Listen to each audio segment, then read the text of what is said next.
heavy spring inside the stock that's going to push this forward when you fire, and that's what gives you your counter recoil effect. There you go.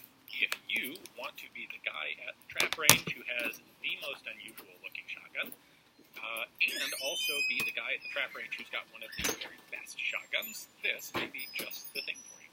If you have one already, take a look at the description text below. Find a link there to Rock Island's catalog page on this space gun.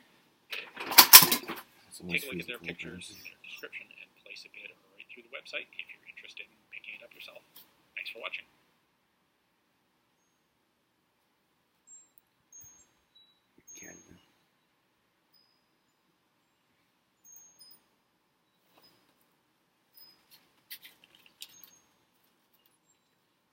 Hi guys, thanks for tuning in to another video on ForgottenWeapons.com. I'm Ian McCullough, and I'm here today at the Rock Island Auction Company, and we're taking a look at this OA-96 pistol, which is a perfect example of how people will inevitably attempt to find ways around any new law, whether it's firearms law or any other law.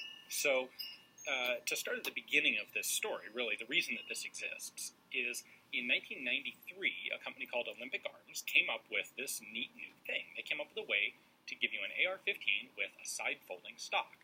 Now, traditionally, this had been impossible because the AR-15 has a nice long bolt carrier, and then it has a recoil spring and buffer that extend back inside the buttstock. So there's a buffer tube that comes out the back of the receiver, and you can make like a collapsing stock AR-15, where the stock can get as short as the buffer tube is, but before this, there hadn't been any way to actually fold the stock, because the buffer tube can't fold. That spring doesn't fold. In addition to this allowing you to have a folding stock, it also meant you could make a pistol version of the AR-15, which is in itself a workaround. When the National Firearms Act was passed in 1934, as it was originally written, it would have prohibited handguns, or it would have regulated them the same way that it currently regulates machine guns. And they figured, well, we have to have, there's a loophole here. What if someone just gets a rifle and cuts it down to the length of a pistol? So they included language in the National Firearms Act to prohibit, or regulate in the same way, short-barreled rifles and short-barreled shotguns.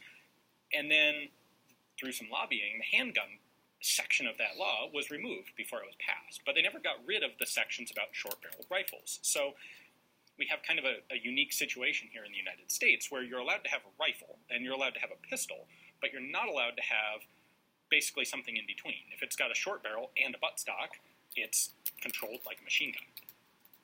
And for this reason, there have always been people who well, I want an AR-15 with a little tiny short barrel, but it can't have a buttstock, so we'll get a pistol version of it. And in recent days, this has evolved through the arm brace thing, which we don't need to get into today. But suffice to say, there was also a market for AR-15 pistols, and what Olympic Arms did also allowed them to make a pistol version of the AR, which is basically this. Now, the way they did this was by actually moving the recoil spring up into this tube above the top of the receiver. Mechanically, it's really kind of a clever thing. And they did this in 1993, which is like almost the worst possible time that they could have, because the very next year, in 94, the assault weapons ban was passed in the United States, and all of a sudden, a gun like this became considered an assault weapon and was legally prohibited from being manufactured. So Olympic obviously didn't want to just fold up and go away, and people still wanted to get the guns. In fact, people wanted them even more now that they were more heavily regulated. So Olympic took some time, and in July of 1996, this was approved by ATF as not being an assault weapon. And you might be wondering how it does that. It's got a 30-round magazine here, it's got a pistol grip, it's got no buttstock, it's got a flash hider.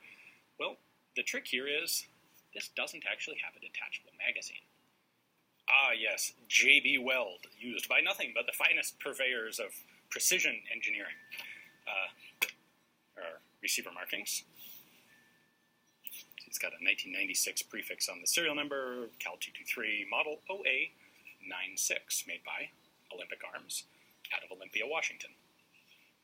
Now, the other thing to note here is they have actually gone through and welded the magazine body into the receiver there. There is no magazine release button. They just simply didn't mill that out on the lower receiver. And then they have liberally filled the gap between the magazine and the magazine well with what I assume is JB Weld or something similar, some sort of epoxy-like permanent adhesive. And presto, it's not, quote-unquote, an assault pistol. The definition of an assault pistol was initially predicated on it has to be a handgun with a detachable magazine, which then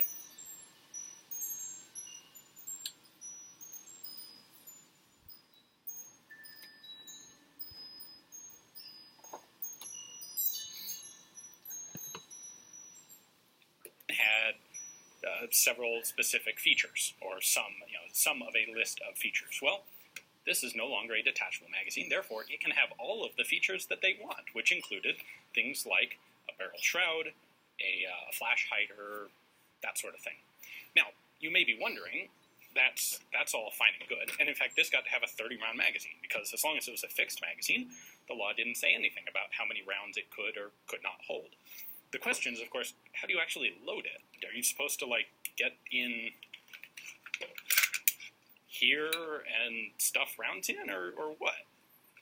Well, the answer lies in looking at the fact that there is no takedown pin on this either, which should be right there. There's a front pin, but no rear one. And instead, we have a button on the back here. When you push that button in, whoop, the whole thing pivots open. So that button controls a little latch right there, and they have added this tapered plunger to the back of the receiver, and presto, that locks it in place and allows you to pop it open. Once it's open, then you can manually reload this using individual rounds, or you could probably